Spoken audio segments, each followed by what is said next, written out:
Please be seated.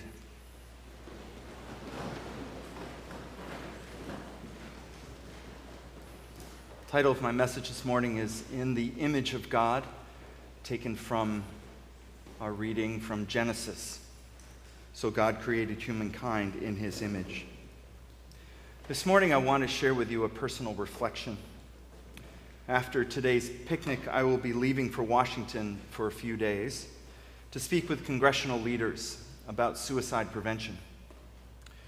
For the last 8 years, I've been a volunteer for the American Foundation of Suicide Prevention, or the AFSP. Currently, my role is head of state advocacy for the state of Connecticut, which includes meeting with local political leaders, all sorts of people at the State House in Hartford, as well as meeting with congressional representatives and senators. I work with them to help mental health legislation become law so that those in crisis can get the help they need.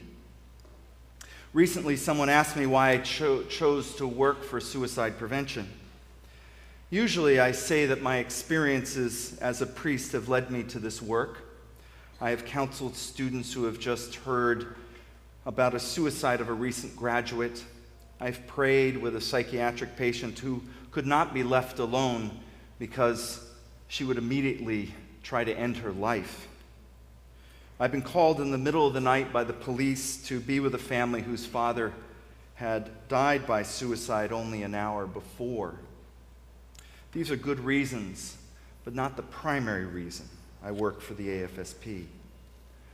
One morning in October of 2000, during my first semester at seminary, only months after having left Rye, I was overtaken by the urge to kill myself. I had left my morning class heading for the tallest building on campus. I didn't have a plan. I didn't need one. My soul was being torn asunder. My vision had narrowed, its periphery having turned gray. My body was racked by anxious waves of adrenaline triggered by my brain. Everything in me wanted it all to stop. Like a towering wave rising to its crest, dark waters rose before my psyche, and it wanted a way out. For weeks, I had been overwhelmed by a growing, immense feeling of panic and dismay. As I scurried toward Aspinwall Hall, with its spire reaching high into the blue sky, a voice came to me. It was not God speaking. I know his voice. It was another voice, perhaps my soul's. And it simply said that what I was going to do was not good. That voice convinced me I needed help. I continued to Aspinwall, but now to seek the aid I needed. Instead of heading straight for the stairs, I turned left to the Dean of Students' office. Her door was open. I entered and sat. With tears streaming down my cheeks, I quietly said that I wanted to kill myself. Shortly, we were on the way to the nearest hospital's emergency room. One of the most difficult parts of the whole experience happened in the small room adjacent to the admitting desk. There, I told the love of my life that I was willing to end my life, leaving her and my children to fend for themselves. She couldn't have been more loving and caring, and I'm ever appreciative of her support at that moment. My experience fits into one of the classic progressions of suicide. What happened was typical. So all of this leads me to the following question. How does the human experience of suicide mesh with the verse from our reading this morning? So God created humankind in his image. I struggle to make suicide and made in the image of God fit together. Suicide is the willingness to voluntarily end our life. but I could not conceive God doing that. I suppose God could. Perhaps I don't want to think that God could make that choice. He's God after all. We describe God as everlasting. If God could end his existence, then how could God be everlasting? By the same token, how could God be all-powerful if God couldn't end his existence? You see why I struggle. Our Genesis reading this morning gives us some direction. When I taught the first chapter of Genesis to my high school students, I would ask them, what does it mean to be made in the image of God?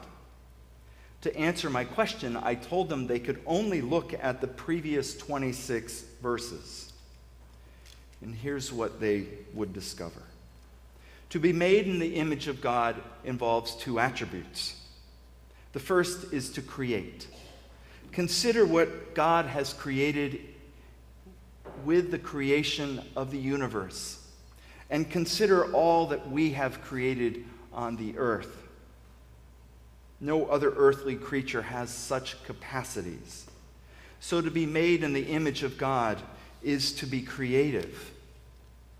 The second ability is to judge or assess the value of things. At the end of each creation day, God saw that it was good. That means everything created by God has a good purpose that benefits the whole. In the first chapter of Genesis, we meet a God who loves to create and does so in an orderly, rational manner for good purposes. We have those same abilities. We are rational creatures who have the power to judge and assess whether the things we create are good and have value. And we judge the value of things in numerous ways all the time. Now returning to suicide.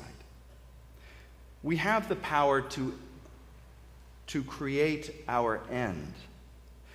And too many people do so when they deem their lives no longer good and of value.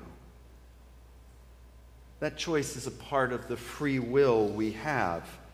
Those free will choices and conclusions, however, belie an underlying truth.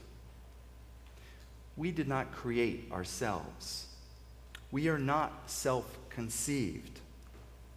All of us are created out of the processes started and created by God. Suicide is not good because we are judging God's creation to have no value. It is not our place to put an end to what God has created. But does that mean we're supposed to endure suffering with no hope of relief? No. Conditions such as anxiety, depression, and suicidal ideation or thoughts are indications that our brain is ill, hurt, or broken. Like a broken leg or the flu or cancer, we seek treatment. We seek relief.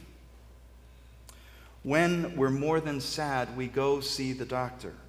And if the treatment is not working, we go back and get a different kind of treatment or find another doctor.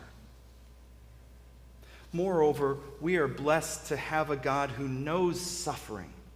God is not dispassionate or unaware of our concerns. We know this because of Jesus. Jesus walked among us. Jesus dwelt with us. Jesus saw suffering and he knew suffering. God's Son lived, suffered, and died on the cross. Therefore, we know our lament is God's lament. Our suffering is known by God. And God's final act of care is the Holy Spirit. God sent the Holy Spirit to care for us as a mother cares for her newborn. The Holy Spirit guides us to ease the suffering of others. The Holy Spirit inspires us to put our inventive powers to good use, to create a world where there is less pain. The Holy Spirit is the gentle breeze of comfort, the bracing winds of change, and the tempest of discontent at our wrong actions. The day I encountered suicide, I learned I could be broken in frightening ways. I learned that I could be driven by forces in me I did not know existed. I learned I could end my own existence. While the storm that beset me left a disruptive swath of emotional and spiritual damage that has taken years to heal, I came to understand myself more deeply. I stared at the deep, dark waters that were about to crash on me and discovered I was not alone. For even when the deep was about to swallow me, God was with me, and so were his angels, people who cared for me. Awash in the dark waters, I grabbed onto Jesus, who had suffered too. In my dismay, the Holy Spirit guided me to God's safe harbor and shore. Just as God, Jesus, and the Holy Spirit were and are with me, they are with all of us. When the waters are about to crest upon us, none of us are alone. The torrent of the deep will not consume us. The cataract of emptiness will not snatch us away. We are God's possession. And God promises that we are never, never alone.